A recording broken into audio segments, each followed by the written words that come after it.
Just 1 spoon of poppy seeds in your soil, and your eggplants will grow like crazy. Sounds unbelievable, right?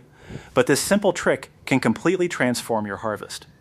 If your eggplant plants are slow, weak, or not producing enough fruit, then this natural method might be exactly what you need. Poppy seeds may look tiny, but they are packed with natural oils, minerals, and nutrients that help improve soil structure.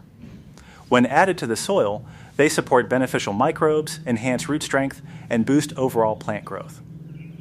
Here's what you need to do. Take 1 spoon of poppy seeds and crush them slightly.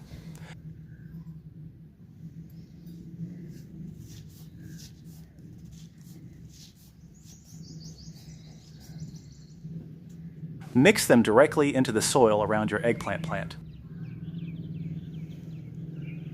Then water the soil lightly so the nutrients start releasing.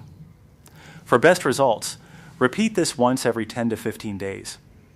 Within a short time, you'll notice stronger plants, greener leaves, and more flowers turning into healthy eggplants.